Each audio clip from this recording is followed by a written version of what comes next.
Get in touch with the girl group na Cat's Eye na ngayon ay nasa Pilipinas. At back in town syempre ang fellow member nitong na si Sofia na anak ng local actress na si Carla Guevara.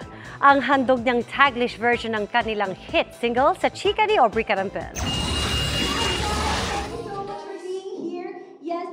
Mabuhay, Philippines! Touchdown in Manila na ang newest global girl group under Hybe and Geffen na Cat's Eye. Binubuo ito ni Lara, Yunche, Daniela, Mano, Megan at ang kanilang leader, our very own Sofia La Forteza. Excited si Sofia na finally nakauwi siya ng bansa after 3 years. It's such an honor to be standing here in my hometown in front of all of you. This really is a dream come true, and I cannot wait for us to come back and forth here to the Philippines. And that made me so emotional. At para iparamdam ang warm Pinoy hospitality, naghanda raw ang pamilya ni Sofia ng home-cooked Filipino dishes. Tonight, they're all gonna come over and then we're gonna eat Filipino food. My mom prepared like a whole fiesta for everybody, so I'm so excited.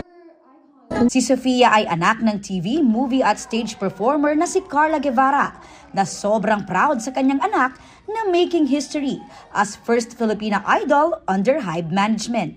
So much pride for my daughter because she's representing the Philippines. Every single day I cry.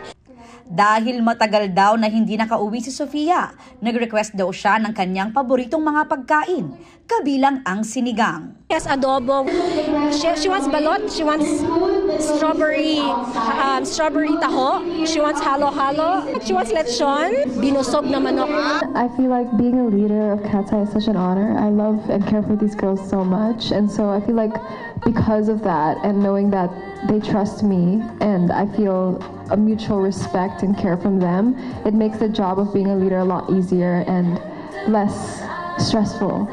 Sophia is the best leader ever. She always takes care of us, makes sure that we're doing okay, and whenever we're upset or frustrated with something, we always go to her. You are mom of the group, but you're also like cool. Like, do you know what I mean? Like, we're not like you're so non-judgmental always. Ang Cat's Eye ay nabuo mula sa survival reality show na The Debut Dream Academy. After mag-debut ng grupo nitong June, nirelease na rin nila ang kanilang EP, Sis o Soft is Strong, which represents their sisterhood. Marami na rin ang na-LSS sa kanilang latest single na Touch. But you've been so hard to touch, that about you way too much. Na ginawan pa ni Sofia ng Taglish version. Ba't kaya ka out of touch, iniisip ka too much, tapos na as, ba't kaya ka out of touch, sa'yo na sana ang my love, pero ikaw ay out of touch. Bukas magkakaroon sila ng showcase na susundan pa ng kabi-kabilang event gaya ng guesting sa It's Showtime. It's been so cool, and already we've been receiving so much love already, so thank you guys so much. Aubrey Carampel, updated showbiz happenings. Tuloy-tuloy ang training ng lead cast ng mga batang Riles na sumabak naman sa pagsasanay ng isang Pinoy martial arts. At ngayong busy ang kanilang schedule, paano kaya ang love life ng boys? Makichika kay Lars Santiago. Matapos sumabak sa workshop at physical combat training.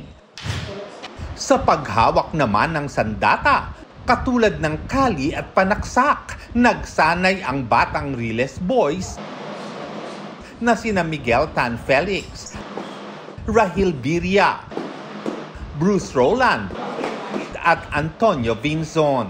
Mas more on kung paano kami humawak ng mga weapons, like our knees, yung pinahawak din kami ng knife na magiging very vital sa mga characters namin. Dahil yun yung namin doon kami sa Riles nakatira, kalye kami. So yan yung mga weapons na gagamitin namin.